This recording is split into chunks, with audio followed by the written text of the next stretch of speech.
আমি দায়িত্ব নিয়ে বলতে পারি, গর্ব করে বলতে পারি, ভাঙড়ের মানুষ আমাকে বিধানসভায় পাঠিয়েছে। যে কোনো বিধায়কের সাথে আমি চ্যালেঞ্জ করতে প্রস্তুত আছি। তারা তাদের নিজস্ব এলাকার সমস্যার কথা যতটা না বিধানসভায় তুলতে পেরেছে, ভাঙড়ের বিধায়ক হিসাবে আমি আমার এলাকার সমস্যার কথা তাদের থেকে কয়েক গুণ বেশি তুলেছি। কিন্তু প্রিয় দর্শক, এই মুহূর্তে সবচেয়ে বড় খবর, পীরজাদা নওশাদ সিদ্দিকী একেবারে চ্যালেঞ্জ করলেন আজ বিধানসভার মধ্যে সবচেয়ে বেশি কিন্তু একেবারে উন্নয়ন এবং কাজের কথা পীরজাদা নওশাদ সিদ্দিকী তিনি নিজে বলেছেন, এমনই চ্যালেঞ্জ করছেন এবং তিনি প্রমাণও দিচ্ছেন। নওশাদ সিদ্দিকী বিধায়ক একেবারে সোশ্যাল মিডিয়ার মাধ্যমে ক্যামেরার মুখোমুখি কি জানাচ্ছেন সেই নওশাদ, তিনি বলছেন যে বিধানসভার মধ্যে চ্যালেঞ্জ করলাম যে একেবারে ভাঙড়ের মানুষের কাজের কথা বারবার, একবার নয় বারবার কিন্তু তিনি সেই কাজের কথা বারবার বিধানসভার মধ্যে বলেছেন। এমনই ওপেন ক্যামেরা একেবারে চ্যালেঞ্জ করে তিনি দায়িত্বর সাথে বলছেন। কি বল শওকত মোল্লা দায়িত্ব নেওয়ার পরে ভাঙড় বিধানসভাতে বলেছিল উন্নয়নে ভরিয়ে ফেলবো।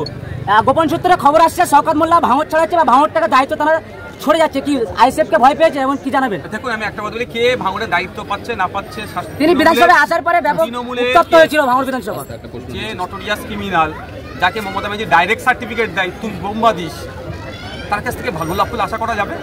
তাকে গোলাপ ফুল আশা করা যাবে না। এখানে কি তৃণমূলের ছেলেরা নাই শিক্ষিত যারা, তাদের হাতে কোথায় দায়িত্ব দিচ্ছে? তাদের হাতে দায়িত্ব কোথায় দিচ্ছে? ইয়াং অনেক ছেলে আছে, শিক্ষিত ছেলে আছে, এনার্জেটিক ছেলে আছে, যাদেরকে দায়িত্ব দিলে ভাঙড়ের হতে রেশার হিসেবে, রাজনৈতিক রেশার হিসেবে কে কতটা কাজ করতে পারছে। কিন্তু দুর্ভাগ্যের বিষয়, ওই নটোরিয়াস ক্রিমিনাল তুই বোমবাদিস এই ধরনেরদেরকে নেতৃত্ব দিলে ও গোলাপ ফুলে হবে না, ওই এখানেই ওরা পঞ্চায়েত ভোটের সময় যে অন্যায় করছে সেটা হবে। কিন্তু ব্যাপারটা হচ্ছে তৃণমূল কাকে কি দায়িত্ব দেবে সেটা আমি জোর করতে পারি না।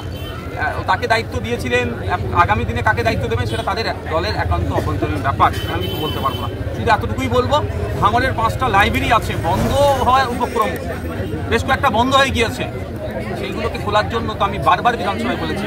ওই সরকার সাহেব তো আমার কথার সাথে সাই দেয়নি। সেই সময় এখানে একটা গার্লস হোস্টেল নির্মাণ হয়েছিল জাবলগাছি অঞ্চলের অন্তর্গত।